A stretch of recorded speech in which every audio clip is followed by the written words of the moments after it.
section, we're going to be thinking about self-esteem and like where that fits, and a little bit around the theory of self-esteem. As we learned in the first module, like Forest School is designed to support and improve people's self-esteem. So it's kind of like a core part of what we do. Before we get going with some of the theory, I want you just to take a couple of minutes to speak to the person next to you about a significant person in your life. Okay, I want you to think about in your own life people, or at least one significant person. And I want you to explore a little bit about the qualities. Why is that relationship significant? Like, what makes it significant? What are the qualities of that person or that relationship? So, I'm not going to ask you to share everything with the group, but just particularly some of the qualities that you've been thinking about that significant person has, or perhaps the relationship has. Any thoughts? Mine's like supportive. I chose two people, but my sisters. But they're both very supportive of each other. Okay. Trusted. Trust. Okay. You said like sometimes you might not see them all the time, but when you do, it's just the same. Like every time, I don't know how you can put that in words. Do you know what I mean? Like, so yeah, like you might not have seen like your best friend for ages, but you just go back to how it was when you were alive. Okay. I'll just use your words, okay? Just go back to how it was, yeah? Words, okay. They give of themselves, and they make you feel that anything's possible, and they don't have to. Does that make sense? They're not related to you, that's not their job. But it's not an obligation, they just give it, and you come out of the relationship feeling worthwhile and that you can utilize. Okay, not an obligation. They give of themselves. Yeah, make you feel good. They make you feel good. Make you Honest. Say how it is. say how it is, yeah? Counted on. They can be counted on.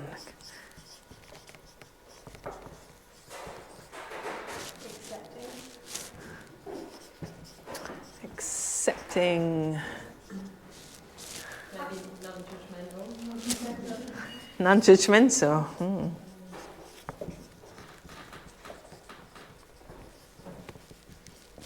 Fearless or appears fearless. Okay, appears fearless. I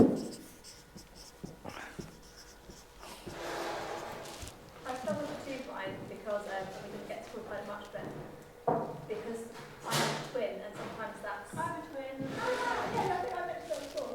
And so all this is really positive and great, but there's an element of that which is quite hard for us together. But in a way, it's very true and raw and painful at the same time. There's experiencing the good stuff. There's something about that relationship which is testing. And even if when we're in it together, it's exploratory and difficult. I don't really have to say that in So words. it's with the word like challenging, maybe, yeah. like, or pushing your edges. Edgy. Okay. Edgy. Okay. I'll put a challenge. From my sister, really open, but obviously sometimes you do want that little bit of like privacy, but it is also a good thing. Like it has the good and bad. But yeah, we're really open with each other. Like she knows everything about me, and I know everything about her. Like Sometimes that can be quite exposing, Yeah. can't it? Sometimes you don't want it. yeah. Mm.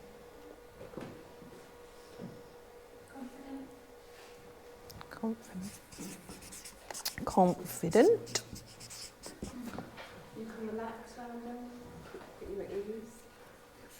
Put you at ease. Questioning, so like sometimes we question what we're doing. questioning. Someone said a sense of fun and magic. Fun and magic. Like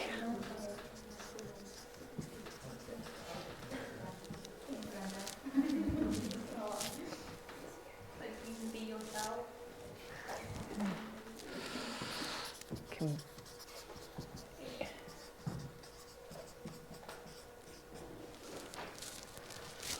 be yourself. I'm running out of room. We've written a nice list here. Anything anyone else wants to add in? Oh. Okay. We're going to come back to this. In fact, I'm going to put it just down here on the floor for us so that we can see it. But a significant other is crucial to the development of self-esteem. Okay? It all hinges on that. So we're going to come back to that in a second. Before we do, I wanted to show you a little clip that I found on YouTube that I think perhaps illustrates the power of a significant other or the significant relationship. It seems a bit random because it's Ian Wright, the footballer. And some of you may well have seen this clip. But I just invite you to watch this clip and particularly look at his face when he meets, when it's basically him meeting a teacher. There's lots of longer clips as well. But, you know, you can see the emotion, can't you, there, in terms of that connection. Even though it was 40 years ago, the impact that that significant other had on his life. And I think sometimes, you know, as practitioners working with children or young people or adults, we sometimes forget the impact that we can have through the relationships that we form. And Forest School is very much about relationships. I want to show you another clip from a video, which is perhaps a very different experience of school that a young person has had. And this is a young person who's been interviewed at a Forest School set up. He's come to Forest School for kind of alternative provision reasons. But he speaks very openly and honestly about his experience of school and how that's made him feel, which again kind of links to the self-esteem stuff. So this is from the video, the video that we looked at a clip last module, but they're down in the southwest. Hang on, where's the video? There it is. Okay. I can't really look at it. Oh. Like, I can't like read very well, like shit at spelling. And then just that really, because then it's like struggling to do like English and stuff. And then you just think, well, what's the point when you sit there and just cause trouble and then you get in shit and then get sent out and that, and then that's when you just start not liking it, you know? This one? Yeah, that one, and the one behind me. We specialise in children with challenging behaviour from all the local schools. Our main aim is to make them feel better about themselves. So many of them are having a very negative time in mainstream education, so we're looking at raising their esteem and making them feel better about themselves and giving them some self-worth.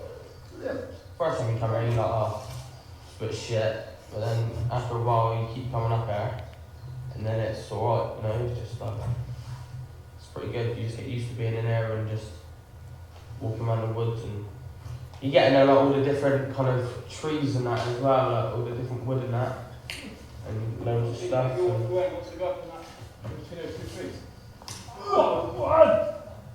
We've spent a year with them now. We had an initial period where we had to go through all the tool trainings and things like that and building a relationship. And then we've got into projects. And by them achieving these projects, first of all, we did a logging project where they had to manage their own accounts. We were selling logs, preparing logs and delivering them to local people. We've moved on to a more challenging one now because they succeeded in the first one. We're building a composting toilet for us at Forest School, and for this they're going on an overnight camp. Yeah, you do learn a lot of stuff, like how to use all the tools and that correctly, and when you come in, they're like, if you are just messing around with it, they'll tell you like to do it properly, and then you just pick up stuff from there, like.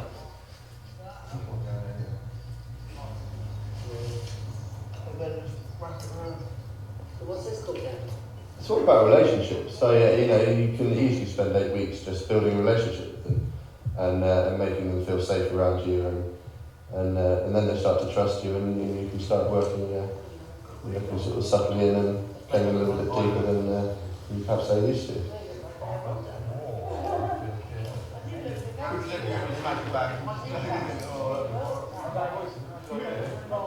What if you go on a desert island, you like to take 3 things? Water, food, and a bag. But the main differences and the main improvements have been in them as people. You know, less crime, more decent relationships with the parents, learn to negotiate, and actually going about getting what they want a different way and a more positive way. So that's been a big change. Practical skills that extend what we were looking at yesterday.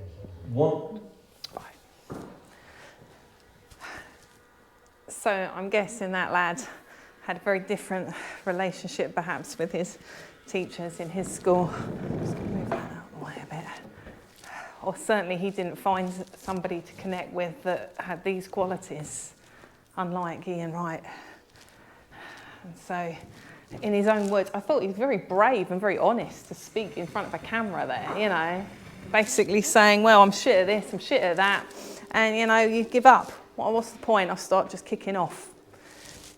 So in terms of like behaviour, all behaviour is a surface level thing. All behaviour is driven by emotion, and all emotion is driven by needs, and usually unmet needs in, you know, in sort of what we would term more challenging behaviour.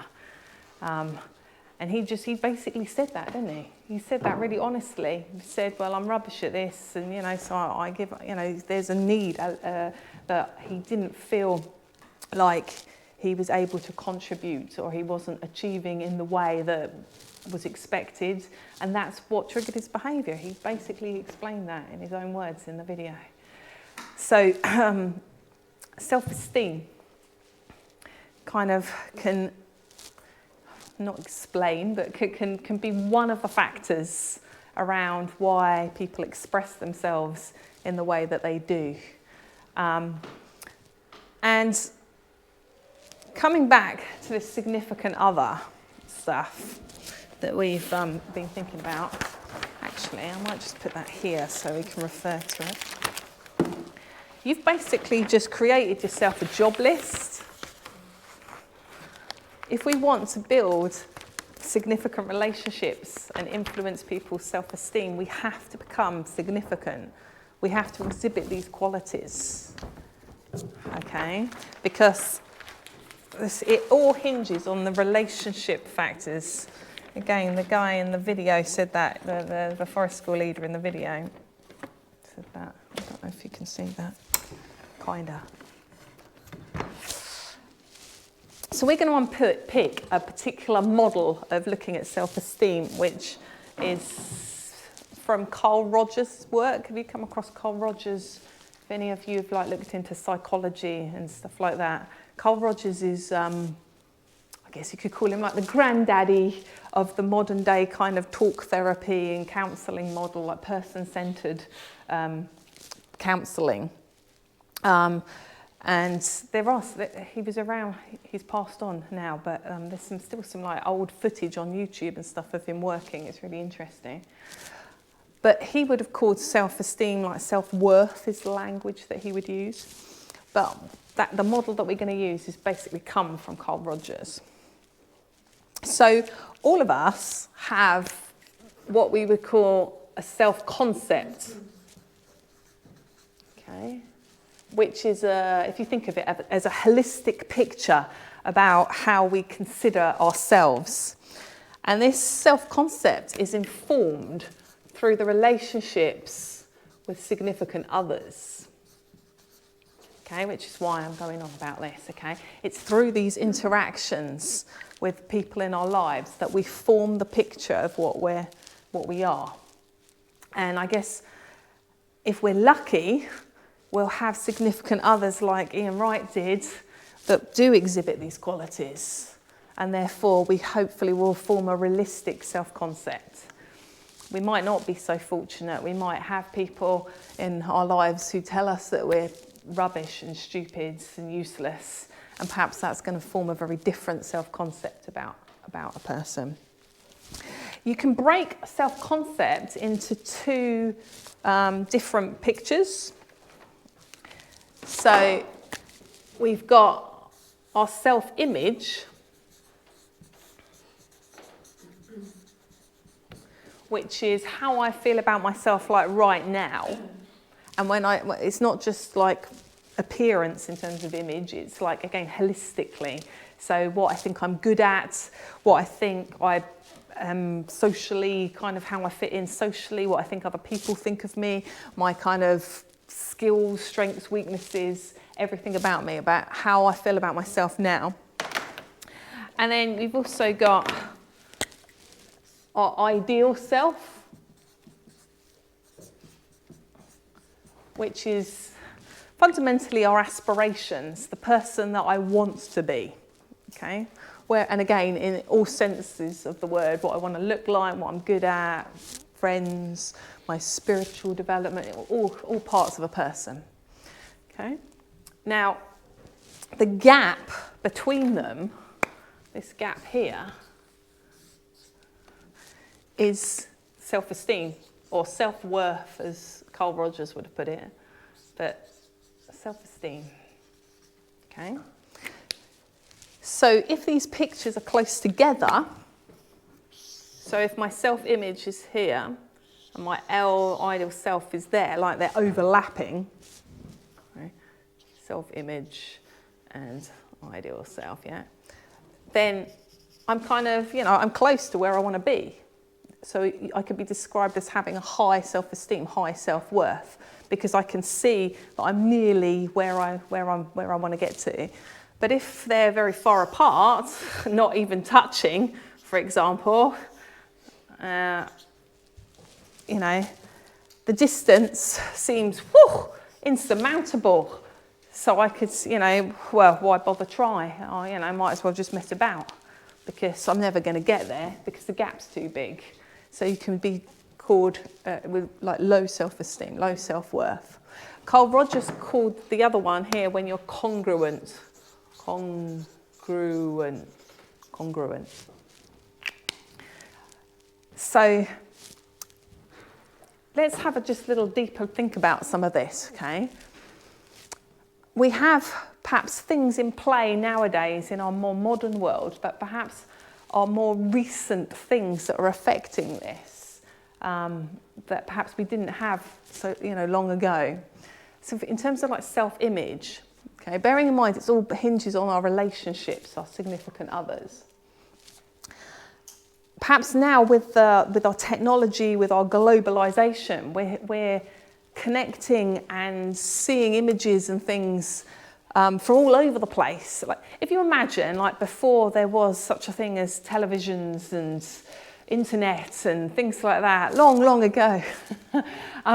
There were everyone has strengths and weaknesses. There are always highly specialised, talented people out there, but they wouldn't necessarily be broadcast to your face every kind of moment of the day by looking at a screen, Like, so take singing, for example. In your village, you probably would have a few people who had a nice voice, who, down the pub when everybody, gets their instruments out, you'd know that there'd be some good singers, yeah? But you'd also know about perhaps the rest of their life. You perhaps might know that when it came to playing cricket or whatever, they were blooming rubbish, or you would know them as a whole person, a real life person. Nowadays, when you think of singing, you think of these, very talented or possibly tweaked electronically, pop stars that, have been broadcast, but that's what people are used to. So whereas now kind of an average okay voice might sound worse than it did a few years ago, or several years ago. Hence why now we might feel, well, I'm rubbish at singing because I'm comparing myself to the celebrities rather than the person down the pub. Does that kind of make sense? Again, in terms of self-image, there's an increase in young people, particularly young girls, isn't there, in terms of self-harming and all of that kind of stuff that's kind of happening. Again, when anxiety disorders, all kind of comes from the mental health. You know, if we're living in a world where you're looking at pictures of people and they're all airbrushed or filtered or whatever, you know, or somebody's pets, there's tragic stories, isn't there? Like somebody killed themselves because they couldn't get the perfect selfie picture. You know, that's the level of like importance that's being placed on some of this.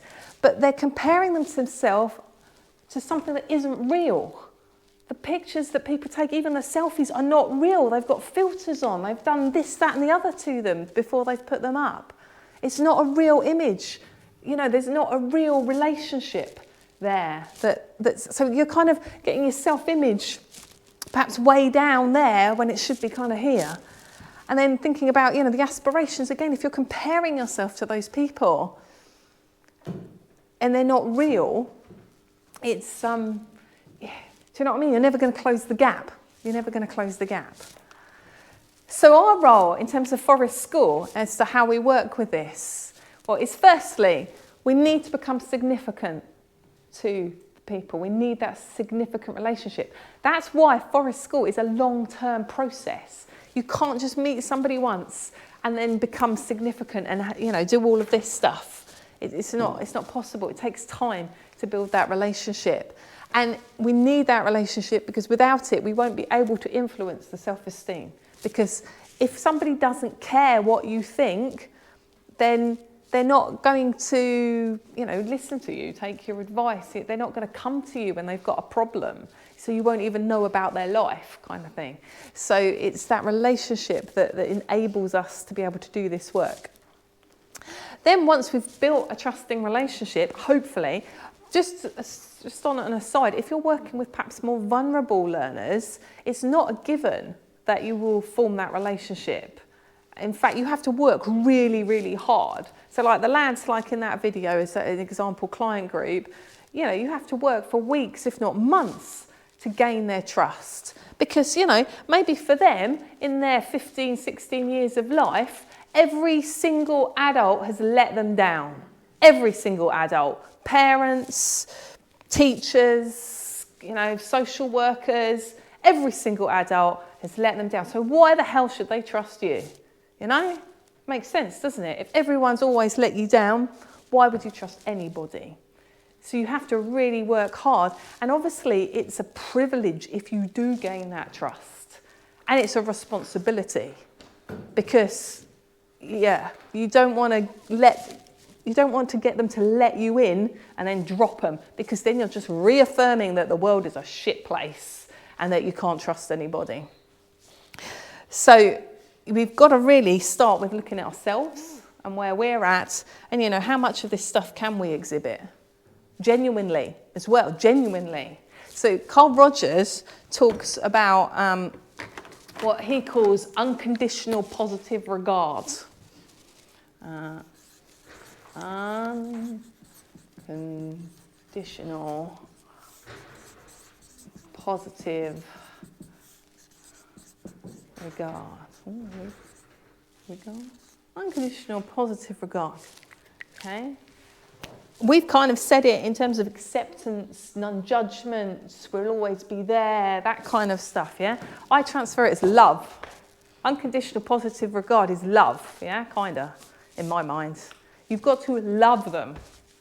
I know the word love can be construed in many different ways, but I mean it, you know, like a human-to-human, caring, like living in a village kind of love, yeah? That kind of connection. And it has to be genuine. And again, particularly if you're working with more vulnerable kids, because they know if you're bullshitting. Their bullshit radar is very good. You can't lie to them. They'll know if you're talking rubbish. So it has to be genuine. So again, we have to reflect on ourselves, where we're at, our own kind of like emotional intelligence, our own emotional awareness. Something also to bear in mind is we never work alone. We've always got a team of people. So, you know, sometimes individuals don't connect. You might not build a trusting relationship with every single learner in your group. Again, particularly if they're more vulnerable. But, you know, that's okay, because they might connect with your helpers in other way. You know, so within the team, you know, sometimes personalities rub up against each other, you know, and that's okay. But hopefully each learner will connect with at least one of the leaders or assistants. So even if you're doing like the level 2, you know, part of your role is to build this significant relationship. So that's where it starts. Then once you've kind of got that relationship, we can work on both of these pictures that people might carry to close the gap. Okay? So we talk a lot in terms of Forest School about breaking things into small, achievable chunks. And I guess you can kind of see that in terms of like bringing this, like instead of seeing it as one big gap, seeing it as like lots of different little steps. So that's partly to do with observation. Let's write some things. So ways we help self-image. So part of it is through observation. Really getting to know the learners, where they're at, what they're interested in, their strengths, their weaknesses. And I mean this in a holistic kind of sense. And the more information we have about the individuals, the more able we're to plan for the next achievable step, so that we're not kind of pushing them too far, that they are going to kind of not even bother trying because it's too far, but it's the next achievable step. So observation and kind of planning allows for that. We also will use kind of like emotional literacy techniques, I suppose.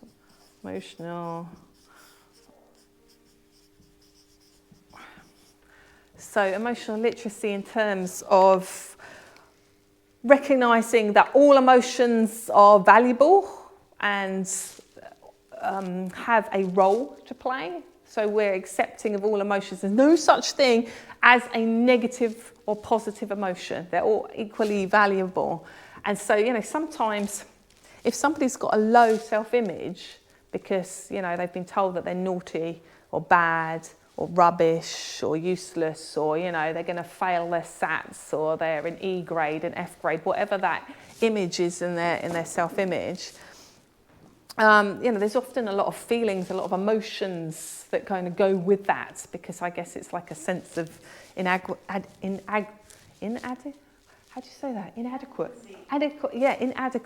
that's the word. So there's often a lot of, you know, emotion that goes around that. So we're able to help with that in terms of helping support those emotions being expressed.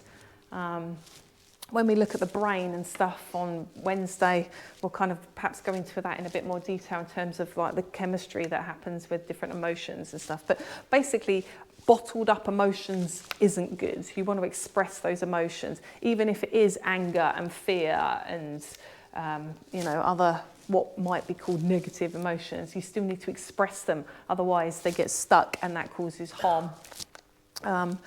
So we can do some stuff there. We can also work on the other side in terms of ideal self. So bear in mind that it's through significant relationships that people base their aspirations on.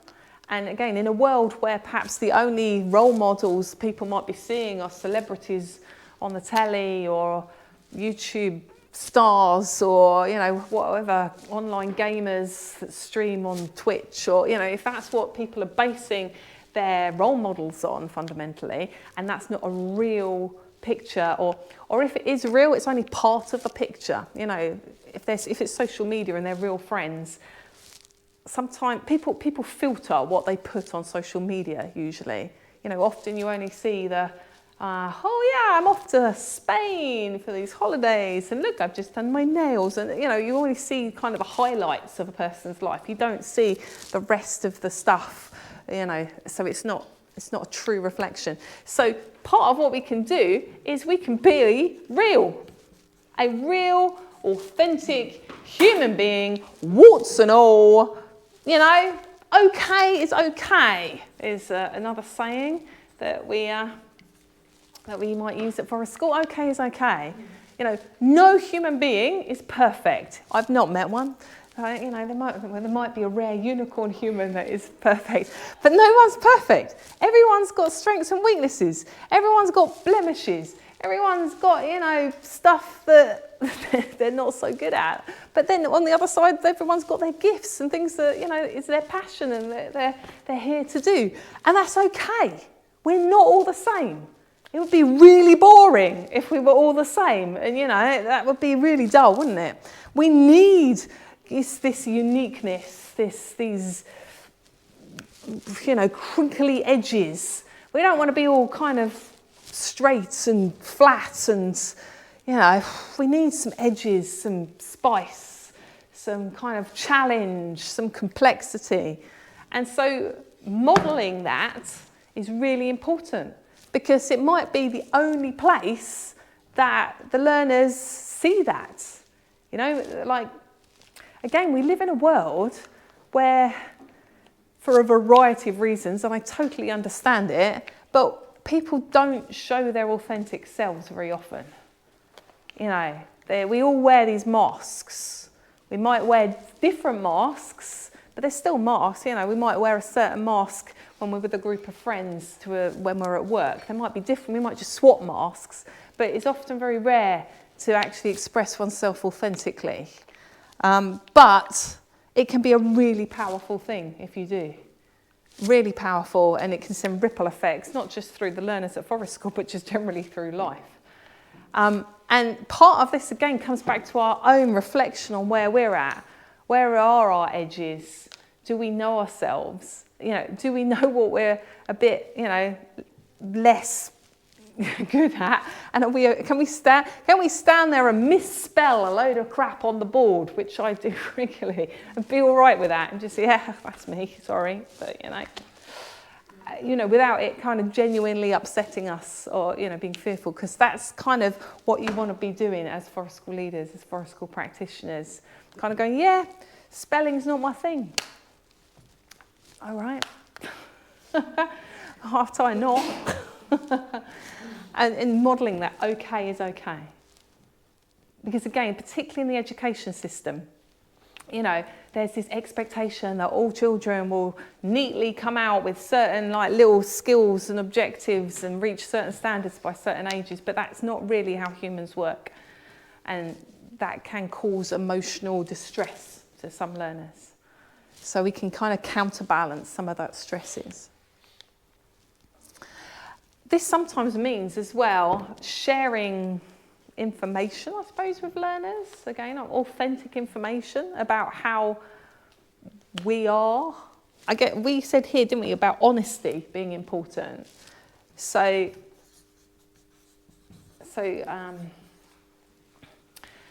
if we've noticed, for example, through our observations, if we've noticed that there's a learner in the group that really struggles with, I don't know, making mistakes or failing, you know, at something like, you know, if they tie the knot wrong, then it's going to be like the end of the world, because, you know, that kind of thing. If you've noticed that, then maybe we need to kind of share stories of when we found something difficult ourselves, or maybe we're trying something for the first time and we model cocking it up so that learner sees it, and then how we then manage our kind of frustration around that, or how we kind of deal with that. So these kind of combine in terms of what we observe and then the opportunities to model certain things on like an emotional level. And then hopefully what we're doing is we are breaking this down into small achievable chunks so that learners feel more motivated to close the gap. So that's how we work with Carl Rogers. There is, I guess, something else just to highlight in terms of how we work with a person, which I kind of started on at the beginning a little bit. But, you know, I said Forest School works because it's long term, okay? Which is true, it does, because it's long term, right? So if you imagine this bottom line here being the time of the Forest School programme, and if you imagine this, what's that, the y-axis, being kind of like the level of significance, if you like, going up, the journey should look something a bit like this. So at the beginning, if you don't know the learners already, you're going to kind of start from scratch, start from zero. And then depending on the learner, you might have a steep curve right up to being significant, or it might take a little bit longer. But generally speaking, you're kind of building that trust, building that level of significance, building that relationship. So over a number of weeks. So like, you know, Matey on the video was saying, you know, it takes at least like 8 weeks before you get that relationship or whatever with the lads that he's working with. But, you know, it does vary depending on group to group and individual to individual. And then you get to a point where, you know, you've got that connection.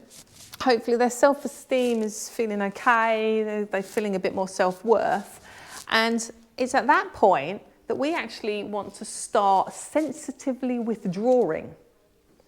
Okay? So we actually want to become less significant. Once they're kind of okay, you're kind of setting them up to be able to do things independently. And you want to sensitively withdraw. Now, the withdrawal is a bit like this on the way down, a bit wibbly wobbly, because, you know, sometimes new situations arises and you need to like step in because things, you know, there's a wobbly moment, you might need to give them more support, but then when they're okay, you step back again. So it's like a dance. Stepping in, oh, okie dokie. Like it's the dance of self-esteem, knowing when they need you and when they don't need you. And ideally, you get to a point where, you know, by the end of the forest school program, they don't need you, right? Where you can just sit on a log and they'll sort the fire out, they'll bring you cups of tea, they'll toast marshmallows for you, you know, they'll come and show you some stuff. They might ask you a question, you know, show me how you do that knife technique. You go, you know, and that's when you can go, oh, this is way, we're down here. They don't need you. Yeah, they don't need me.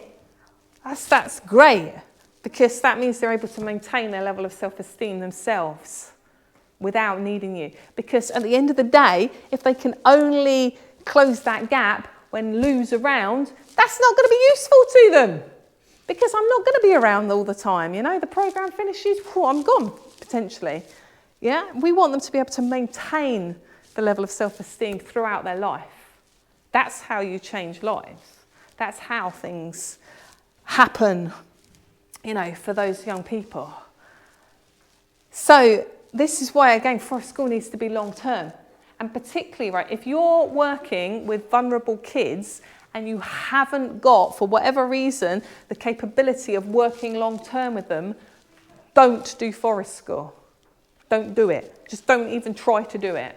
If you've only got 6 weeks, 8 weeks, and you're working with the lads like on the video, don't do it. Because, you know, 8 weeks is like, you know, here, when you're at like the peak of trust, and then, oh, boom, goodbye, the program finishes.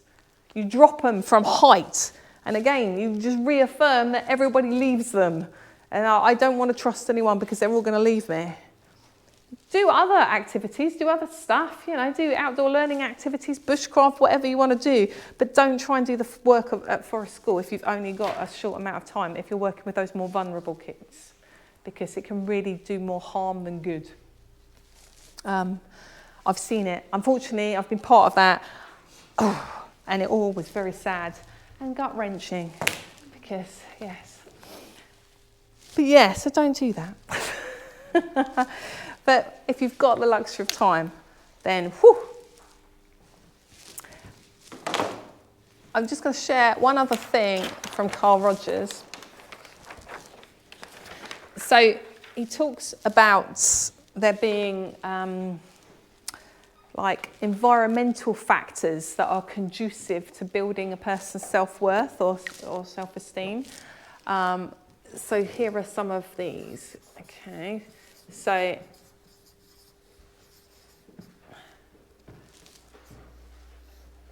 first is a sense of safety. So feeling secure both like in terms of physical and sort of emotional, social safety. Then it's a sense of identity. Identity. What's identity? I guess, you know, a sense of who you are within the bigger group, potentially, a sense of identity. Then it's a sense of belonging.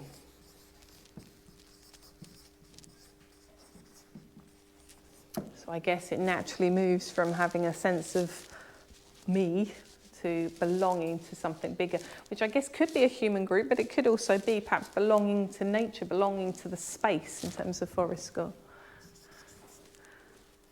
Then you've got a sense of purpose.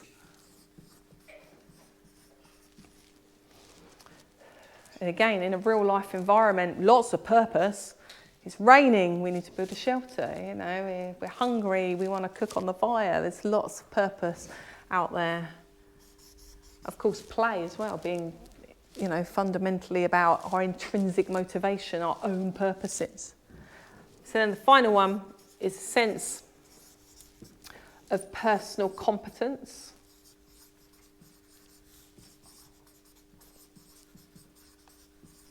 A sense of being able to do it myself, you know.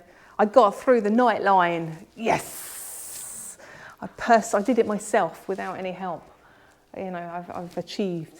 So again, thinking about, I guess, elements of risk and challenge and where that fits in. Again, play is going to be very personal as well.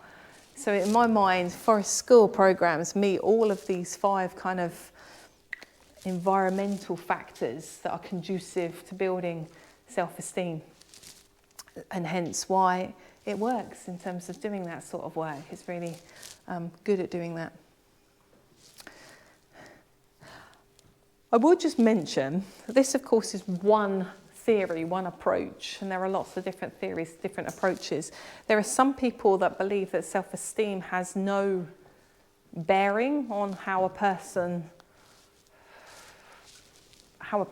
lives, or, you know, some people think that self-esteem doesn't have any effect on people. I personally don't believe that, because I think I've seen, witnessed things in terms of how people behave in life and how that might link to their self-esteem. But I do think it's worth mentioning that you hear a lot about high self-esteem and getting people to have really high self-esteem. I would say what we're trying to do is getting a balanced self-esteem, an appropriate level of self-esteem, because I think high self-esteem can be sometimes detrimental, just as very low self-esteem is. Like, I'm thinking about things like narcissism, and like narcissistic personality disorder and stuff is on the rise. There's an increase in narcissism. Again, they're linking stuff like that to social media and things, some of the researchers. But if you kind of look at this image, because these images are perceptual, like my self-image and my ideal self are not reality necessarily, they're how I perceive myself, yeah? So if somebody had, you know, very low self-esteem, they might have a very negative self-image, like, oh my God, I'm rubbish, I'm too fat, so I can't do this, you know, that kind of thing. But on the flip side, you could have someone with an overinflated self-image. I'm beautiful, I'm worth it, worship me, yes. You know, you could have the opposite. And, you know, again, if it's not tempered with reality, which again, I think sometimes the more I read, the more I think, have we left reality sometimes? You know, in terms of ideal self, like, I can be anything I want to be. Well, within reason, you know, you can be anything you want to be. You know, and the combination, you know, the combination of, maybe it's come from like overinflating praise in childhood or something, but the overinflation of that high self-esteem can be as detrimental to a person than low self-esteem. Another example of this, okay, would be like gang culture. So gang culture might not stem from low self-esteem, it might stem from high self-esteem. Because if you join a gang, suddenly your significant others might be the other members of the gang. Particularly if you've got no other, if you're not getting any of this from like your family or from school or your friends, and then you kind of get like taken into a gang that you do exhibit some of these things, then they're going to be the ones informing your self-concept and your ideal self. So, you know, you're going to think that, yeah, well, okay, nicking handbags is the good thing to do, and, you know, carrying a knife in your pocket is a good thing to do, because that's what you get, you know, reputation for, and the postcode wars are, so you need to carry when you're going down that road because you're in a different postcode. I don't know, one young person from Norwich explained it to me, but there's like some sort of postcode war thing where you can't go into certain areas, and if you do, you carry baseball bats and knives and stuff. And so, if that's what's informing this picture, then the behaviour that's exhibited, if you get reputation for nicking something or for hitting someone or worse, stabbing someone, you get glory, and that's what's being modelled, then you're going to have real high self-esteem potentially in that situation. But usually high self-esteem is a plus, or isn't it? Usually that sort of projection of high self-esteem means a lack of original significance. It's unlikely that someone would have a positive significant other experience in their early childhood and go on to build more like a narcissistic or egocentric. Yeah. So a good person to look up that kind of talks about that is Gabor Mate. Have you come across Gabor Mate? Yes. And he's written a book called like Holding On to Your Kids. And he's kind of like in that book exploring how basically stuff like gang stuff happens because of the lack of this sort of relationship from like the family, from the parents and stuff. Bearing in mind, like the key thing is unconditional positive regard that Carl Rogers says, right?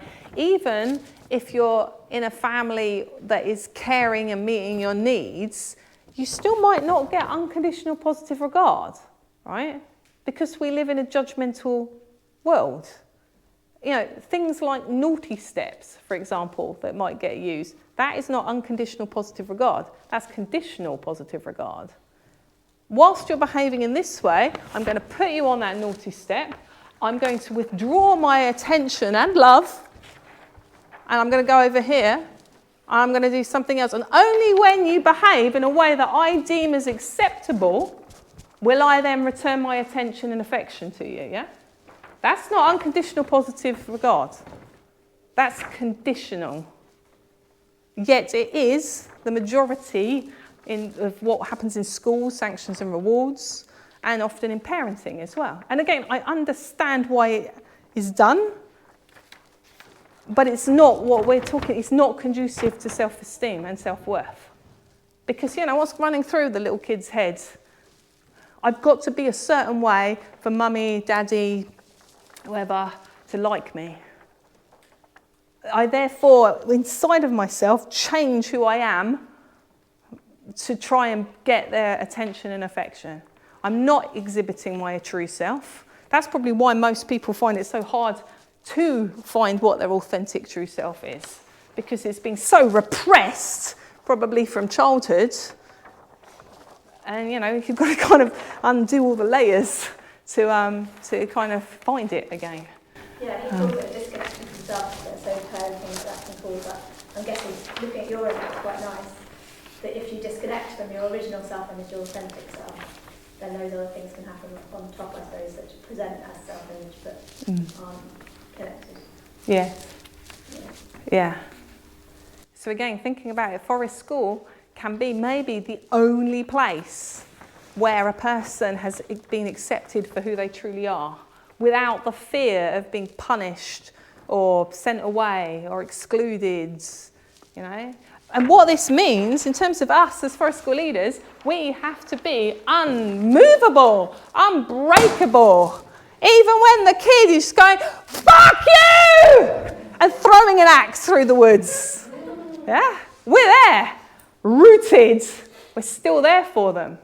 We're still there for them. We're not going to send them away. Maybe an exception is if there is physical harm. You might have to, use positive handling strategies if there is a genuine case of like physical injury and stuff. But generally speaking, that's rare, even with the livelier groups. But we're there for them. We don't withdraw our attention and affection even in those situations, because we're trying to be significant others with unconditional positive regard. I mean, we might, obviously something like that's going to need a lot of talking about, a lot of kind of emotional literacy development, a lot of possibly restorative kind of conversations, restorative justice conversations if it's involved more than one person. But we don't abandon them.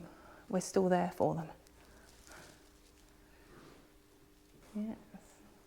Any questions about self-esteem, how it all ties in? It's a bit frightening, isn't it?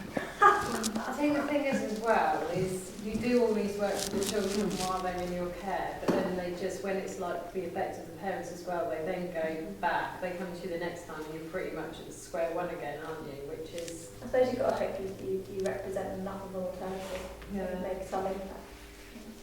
Only time tells sometimes, doesn't it? Yeah. And if you just capture one or two, then it's worthwhile. What happens if someone else takes Forrester School away from them? Because like at our school, they'll use anything to... Hurt them. Yeah, but as a punishment, because Yeah. we don't really allow punishments as such, but yeah, taken away. So if that someone else, another teacher said, right, if you don't do that, you won't go to... What happens in that instance? Right. Yeah, basically. If you're the forest school leader, if it was me, I'd try and fight management about it. Like if they want forest school as an intervention to help the kids, and I have numerous examples of children that like, the ones that have had a rough start in life, and it has changed their potential life outcomes. It has, I've seen it. And like if that's what the school wants, then they've got to let them do it. And often the kids that are the ones that might get banned from forest school are the ones that need it the most. And you said if you haven't got time to do it, like that 8 weeks, what is sort of that time that you need then? Is it 8 weeks or longer? I know you can't say, but if I had to say it to my school, I need X amount of time, how much would you be putting at the minimum? Yeah, or the rest of your life. So most, you're talking like a year, like a weekly for a year. But if you're working with more vulnerable kids, it's longer. Like the kids from the children's home, I worked with over 3 years, and the program continued after I left and stuff. So again, the more vulnerable kids, the more benefit it has. But I would say at least weekly sessions throughout the year if you're working with more challenging individuals. To build that relationship. The program that went wrong, just to give you an example, was I guess it was no one's fault. It all happens as like a last minute thing, okay? They weren't even meant to have forest school. They were meant to have outdoor learning, but the person who was doing the outdoor learning stuff basically went off long-term sick, and it was like a week before term started. They needed someone to fill, and this was like 2 sessions a week with 2 different groups in a high school. And luckily I didn't have anything plans for the autumn term, so could step in last minute, explain to the school's management what Forest School was and what it was for and what it was designed for, and a little bit about the ethos, and they were like, yeah, get them out, keep them busy, because the kids that had chosen outdoor learning were basically, all the SEN kids that they didn't want in the classroom. It was a mainstream high school, and so we started working with them, and the kids were, as expected, bouncing around and lively bunch, but fine. So we started working with them twice a week for the autumn term. We met difficulties in terms of communicating with the school, in terms of communicating with the kids. We were building up, we were doing all this stuff. We were building up trust. We were working with them. We were working in the corner of the school playing field, which was challenging, a few trees there, which we could have done with being going off site, but we couldn't get communication to the school to be able to take them off site. But we were seeing connection happen to the extent of when the kids are bunking off their other lessons, they're coming to us in the woods kind of thing. Which, okay, they shouldn't be bunking off the lessons, but at least they're with us in the woods, and we can then do something constructive with them rather than them, having a fag behind the bike shed or whatever they do. So they were starting to build that relationship. There's still nothing. We were finding out all sorts of things.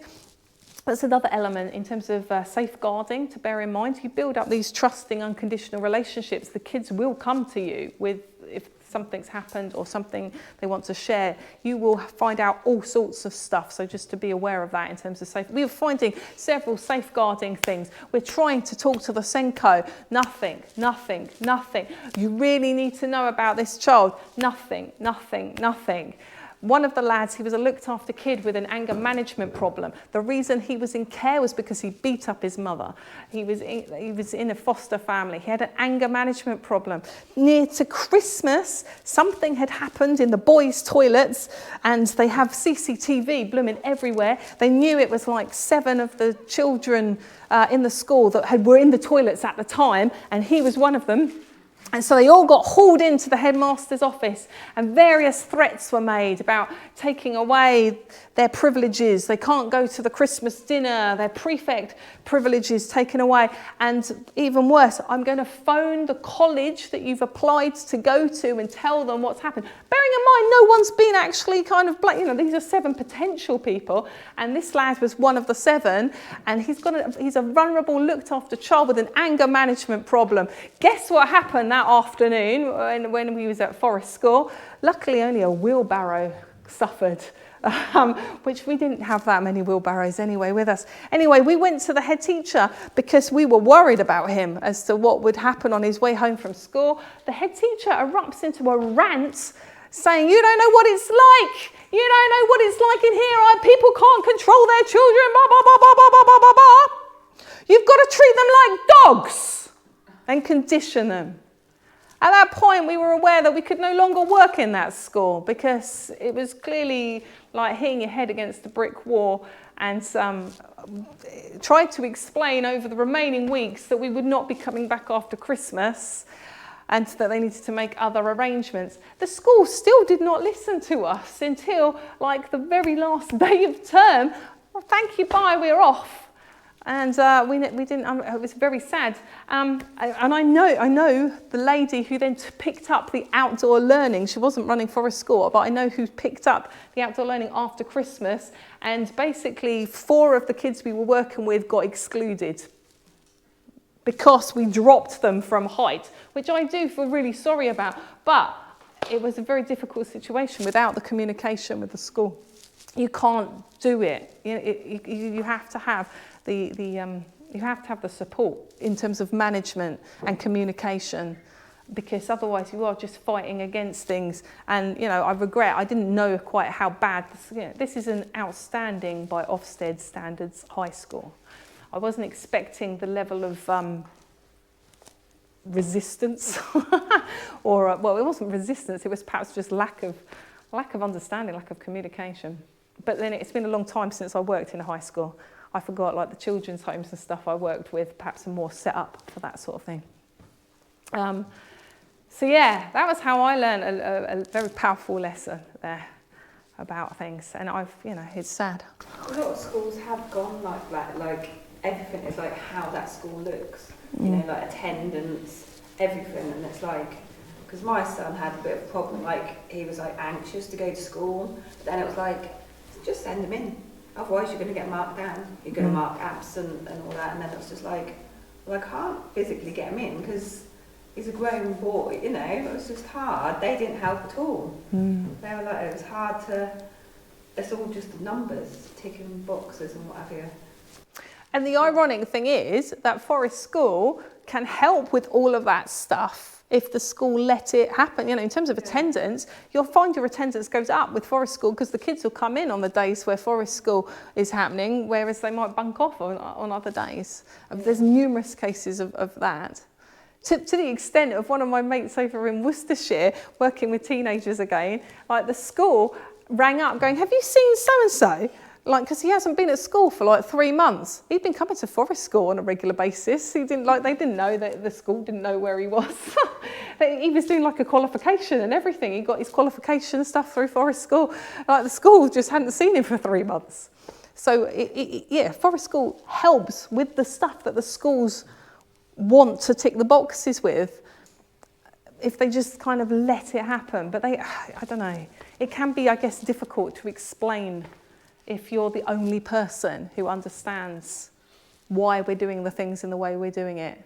Because to an untrained eye, it just looks like you're letting the kids get away with it, you know, and that's what I encountered in that high school. Like, why, you know, we had some TAs with us, like, why are you not, you know, using the traffic light system or whatever the thing is, you know. So it takes good communication. Anything else from this?